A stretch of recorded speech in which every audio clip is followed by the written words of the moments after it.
सर्दियों की ठंडी सुबह थी। सोनपुरा गांव घने कोहरे में ढका हुआ था। खेतों में ओस की बूंदें चमक रही थीं। गांव के किनारे एक जर्जर झोपड़ी में गरीबी और भूख का साया था। वहीं रहते थे गोपाल और उसकी अम्मा। बेटा, आज कुछ खाया तूने? चेहरा बता रहा है कि भूखा है। खा लिया अम्मा, तुम चिंता मत करो। मुझसे क्या छुपेगा? तेरी हालत बता रही है सब। भूख सह लूंगा, पर तुम्हें रोते नहीं देख सकता। गोपाल कई बार खुद भूखा रहकर भी अपनी अम्मा को खुश रखने की कोशिश करता था। एक दिन वो अपनी बकरियां लेकर जंगल गया। अचानक झाड़ियों से आवाज आई। पास जाकर उसने देखा कि एक नीलकंठ पक्षी घायल पड़ा था। डर मत, मैं तेरी मदद करूंगा। गोपाल उसे घर ले आया और उसकी देखभाल की। उसने हल्दी तेल लगाया और पानी पिलाया। रात में एक चमत्कार हुआ। वही नीलकंठ पक्षी उससे बात करने लगा। गोपाल, तेरी दया ने मुझे जीवन दिया है। ये ले, ये लाठी अब साधारण नहीं रही। इसका उपयोग केवल अच्छे काम में करना। लालच किया तो यही बोझ बन जाएगी। और उसकी दया के बदले उसे एक जादुई लाठी दे दी। लाठी में शक्ति थी, लेकिन उसे केवल अच्छे कामों के लिए इस्तेमाल करने की चेतावनी भी दी गई। अगले दिन जंगल में जब एक भेड़िया आया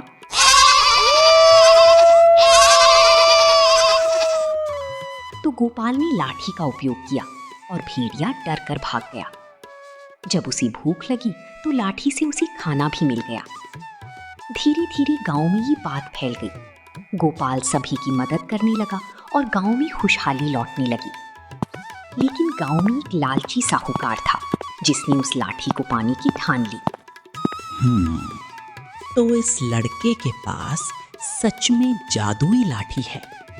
अगर ये लाठी मेरे हाथ लग जाए तो पूरा गांव मेरे कदमों में होगा।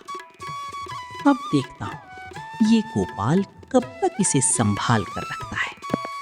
एक दिन गोपाल को दरबार बुलाया गया। अगर ये लाठी मुझे मिल जाए तो मैं सब पर राज करूंगा। गोपाल बहुत भोला है, उसे पता भी नहीं इतनी ताकत की असली कीमत क्या होती है। एक ना एक दिन वो लाठी मेरी जरूर होगी।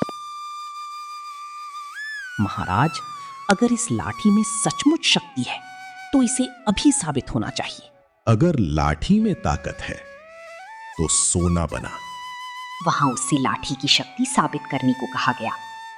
जब उसने लालच में आकर सोना बनाने की कोशिश की तो लाठी ने काम करना बंद कर दिया। ये लाठी लालच के लिए नहीं है। कुछ समय बाद गांव में भयंकर आग लग गई। लोगों ने मदद के लिए गोपाल को पुकारा। गोपाल ने लाठी का सही उपयोग किया और बारिश कराकर आग बुझा दी। आखिर में साहूकार लाठी छीनने आया। अब ये लाठी मेरी है।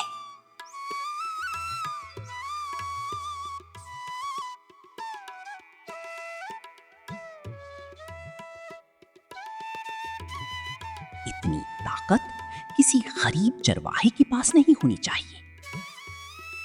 मैं इस लाठी के लायक नहीं हूं।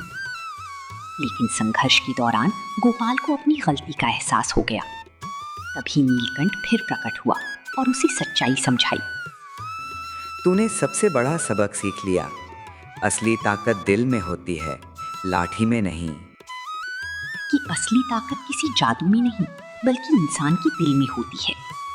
गोपाल ने लाठी वापस कर दी। इसके बाद गांव वाले अपनी गलती समझ गए और सभी ने मिलकर मेहनत करना शुरू किया। गोपाल फिर से अपनी साधारण जिंदगी में लौट आया, लेकिन इस बार उसके चेहरे पर सच्चा संतोष था। उसे समझ आ गया था कि मेहनत और इंसानियत ही सबसे बड़ा चमत्कार है।